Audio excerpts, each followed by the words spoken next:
Hello, and welcome to Intention Ascension. Today, I'm going to be talking about living authentically and what that means to be able to be comfortable in your own skin and be who you're meant to be. We all have passions that have been placed on our hearts, and it is up to us to be able to figure out what it is that we are meant to do.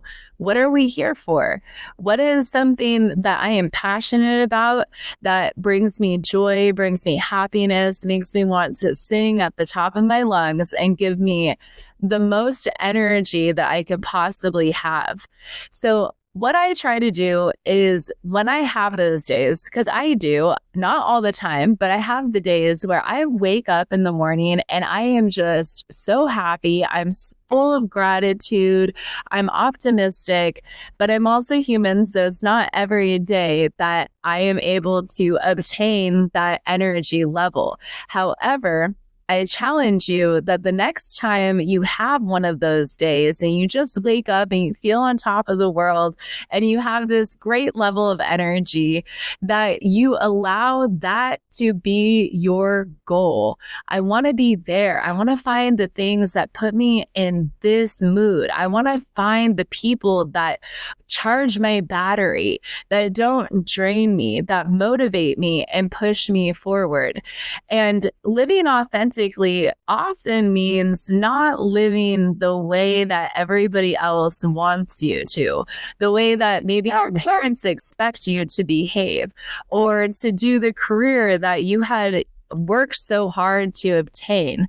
Maybe you have gone through all the schooling, you picked out your career and you said, okay, this is what I want to do. This sounds like it will be a good fit for me. And now I'm going to put in all the work and fill out the paperwork for my FAFSA. And I'm going to agree without knowing all the details to this contract and take all this money, and I'm going to go through my bachelor's, my master's, and maybe even my doctorate, and then find out that this isn't actually what I want to do. And how can we be comfortable in taking a risk when we are so unsure of what it is that is in that next chapter of our lives? So I begin by saying that we have to look at our values.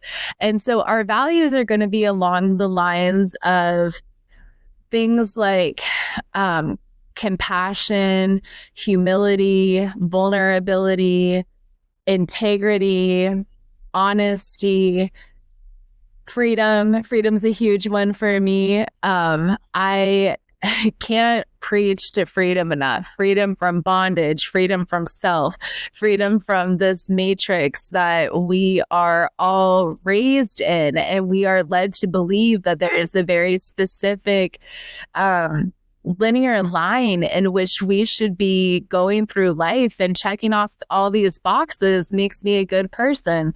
Okay, I did what you wanted me to do. I went to school or I got a job. I met someone. I got married. I had children. And then we wake up and we realize that maybe some of the decisions that we have made aren't the ones that bring us to that point where we feel like we haven't lost ourselves. So freedom looks different in all phases of our lives. And it's like a balancing act. But freedom is huge for me because the reason why it can be like a balancing act is because it's changing. What once brought us freedom may no longer bring us freedom anymore. For example, for those of you who have watched my previous videos, I've talked about alcoholism and going through my own journey struggling with alcohol. And for me, freedom at that point in time meant me not picking up a drink, me being able to go to the meetings I needed to go to, take the classes I needed to take, going through the hurdles and being able to let go of people that would deter me from a path of sobriety. It came with a lot of changes in my life. But for me at that point in time, freedom meant no alcohol. And now for me, freedom means the ability to choose, the ability to have my my own schedule, which I don't, by the way. But freedom for me means financial freedom, whereas when I was just coming out of my recovery journey, or it's just starting my recovery journey, because, let's be honest, before I started my recovery journey, I needed recovery. So freedom for me now is financial freedom. And before, I just needed somebody to say, yes, you have a job. Another value for me is love, and being able to recognize that love is the foundation of everything. And I always combine that with the humility and integrity, because we have to be able to be humble and recognize when we are in the wrong. We have to be able to take accountability for our actions and say, hey, I said this to you and I didn't mean to say it in this way. I know that I hurt your feelings when I told you this, instead of making justifications like, well, I said it like that because you needed to hear it like that, and to be abrasive. No, we can approach all things with love. And to me, love used to mean codependency, and that's how I was raised. This codependency equals love. Self-sacrificing equals love. And it doesn't. That's not, to me, anymore what love is. So having that responsibility and that humility to be able to say, I'm wrong, is a huge part of love. The integrity aspect, to be honest, even when it's hard, to have compassion and show kindness and empathy. For me, it now means to be able to understand someone without having to actually be embedded with that person, with what they're going through, or take on or feel any responsibility towards them. So looking at our values is extremely important when it comes to self-awareness and finding authenticity, because you have to know yourself. You have to be aware. In my previous video, I talked about the self-awareness aspect and being able to listen to your body, because your body will tell you everything that you need to know when it comes to making those soul improvements, when it comes to overcoming obstacles. Your body will have a reaction.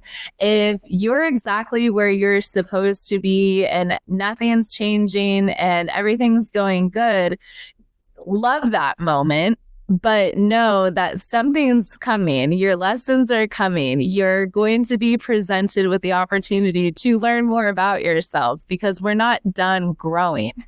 We have to be able to learn how to accept our imperfections and know our strengths and our weaknesses, know the things that we want in life.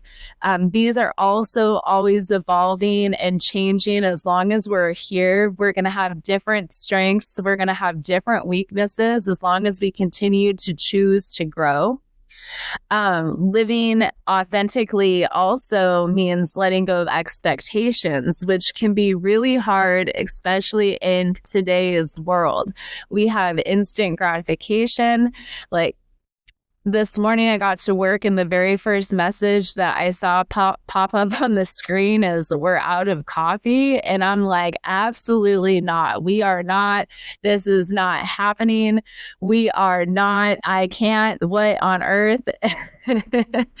Because every single freaking day I walk in and I expect to be able to have coffee, and immediately allowed that to take over the first 5 minutes of me being on the job. I'm like, where to find this coffee? Why can I just be like, today is my day to drink water, instead of coming in like a bowl in a china closet, like who's ordering Starbucks? And you know what? Quite frankly, I'm grateful that I have the ability to recognize. And yes, I did do that. But like I said, it only took me about 5 minutes. I didn't let it destroy my whole day. But to be able to realize that there's other options, everything happens for a reason. And one thing could be happening to a group of people, and you can still find your own personal reason as to why it's happening. Um, that's my daily rant for what happened this morning. I swear I've let it go.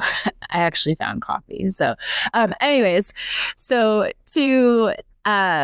to live authentically also means that we have to take the time to tune into ourselves, to be able to set aside, whether it's 5 minutes or 10 minutes, to sit in a meditation and just tune in. I've said it before. Meditation is for listening to God, listening to your higher power, listening to Creator, listening to the universe. That's what meditation is for. And praying is for speaking into existence your gratitude, the things that you want for other people, for being able to just, let go and express your worries or your concerns and ask for solutions. And they have, they have that saying, be careful of what you ask for, or be particular in what it is you ask for. And that is very true. When we are asking for something, we can't necessarily ask for the answer that we want, but maybe to turn back and ask for the wisdom to be able to get to a solution, and to reframe the way that we are asking for things. Don't say, just take this away from me, even though I know that sometimes that is what we want. Just remove this, take it away. And it doesn't get removed, and it's not taken away, because there's something there for us. And living authentically means sitting in meditation and being able to listen to that quiet voice that is talking to you, telling you it's time. Let's move forward. Let's take action. Let's connect, and let's create.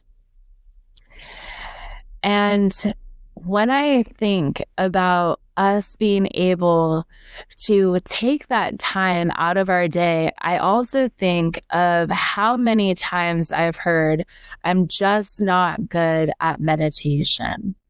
And so I'm going to take a moment to break down some of the things that I share when I hear I'm just not good at meditation. First of all, when you feel like you're struggling with that, I call it monkey mind, monkey brain, that is your opportunity to begin exercising control over your thoughts. So as a child, I remember that I used to pray, and I would be like, dear God, today at school, I hung out with Sarah, and then we made cookies, and I just want to say that I am grateful for, oh yeah, and then this one kid went on the playground, and then we were on the monkey bars, and then this kid made fun of me, and boom, my thoughts are everywhere. And I would just be like, and oh wait, I'm praying. Okay, I'm sorry, God. So where was I? And so I am grateful for, and I really appreciate, oh man, that's right, Jessica's got her birthday party this weekend, and I can't wait to go to her birthday party, and like, what am I gonna wear? Oh wait, I'm praying. Okay, thank you, God. And so all that was not me being mad at or bad at prayer, but that is exercising control over recognizing when we're not in the moment. And the more that we are able to recognize when we're not in the moment and then bring it back, the more control we gain over time. Now, when we think about the monkey mind or monkey brain and going all over the place, that, especially when you first start meditating, later on, it can be because you have stuff going on in your life and you are searching for solutions. But when you are experiencing that, you have to organize your thoughts. So if any of you guys are like me, I feel like I can have 3 to 5 thoughts like running through my head at a time. Like I'm observing things, I'm seeing things, I might be reading words, I might be checking out colors, I'm thinking about what I'm going to say to someone, but then I've got something going on in my subconscious mind also all at the same time. And so we have to take these things and streamline them. And that takes time. It's like spring cleaning. It gets messier before it gets cleaner. And that's the same thing with our brains and meditation and being able to take that time. So that's my little tidbit on meditation. And when I hear people say that they are not good at meditation, and hopefully that brings some encouragement to those of you who do feel that way or have attempted meditation before and feel like it's just not for you. If you've attempted it, you're doing a wonderful job, and just keep practicing. So back to living authentically. So I would say that this one falls under values, but honesty no matter what. And I think I read this in a book, and I'm not going to say what book because I don't remember, but honesty no matter what the consequence is, because how on earth are we going to learn if we cannot take accountability for our actions or our words and not be honest? We have to be honest and just take the consequence. And all reality, I feel like when we are honest with people, regardless of the consequence, regardless of their reactions to what our honesty entails, if you just tell them like it is right off the bat, they may be more caught off guard at the honesty, that it's just like, okay, there it is. It's on the table. What do you want to do with it? And that other person is often more apt to jump into solution and appreciation and gratitude for your honesty. So we're human, we make mistakes, but being honest is hopefully a high priority. Yes. And also for me, living authentically has a lot to do with the people that I surround myself with. So when I'm around people who are, like I had said earlier, like my battery chargers, people who I can be around that are not constantly taking, but sharing a space with me, I feel that I have the ability to be myself. I have the ability to be around people who accept me and encourage me. They empower me. I am also able to be more honest with people who are empowering and encouraging, because there is this level of positivity that comes from them that creates a safe and comfortable space. So I try to really be aware of who I keep around me, and who is in my close circle. Now, doesn't always mean that we don't get fooled on occasion, because I certainly have, just like flabbergasted. I'm like, whoa, Sally, like you are not the person I thought you were. Being able to see people when they need to make a decision on something that's difficult, and their own humility, their own integrity, their own level of honesty. All of those things are very important when we're looking at the people around us and not just making justifications and excuses for their behavior, but really being able to recognize where they belong in our few circles that we have. And do they belong in our intimate circle, or do they belong in our acquaintance circle? You will know.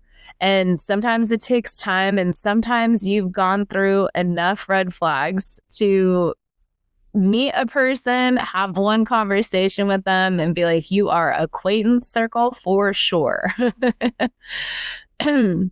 So let's see. And then last thing for living authentically is just doing what makes you happy, pursuing your passions. And I feel like it doesn't matter what your passion is, right? Somebody is pleased as long as you're not hurting anybody.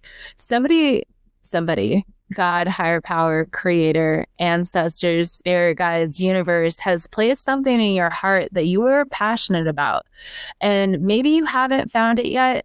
Maybe you know what it is and you're just stuck. Like, I don't know how I'm going to turn this passion into anything that's going to be beneficial for me in my life long term. And I promise you that your passion will drive you further when you figure out how to make your passion work for you. You will drive that so far into success, into happiness, into abundance, and you will see that you are on the right path because you have followed what you are passionate about. So I hope this video is helpful. I appreciate everyone so much for coming on here and watching. I have so much gratitude for everybody, and I love you all.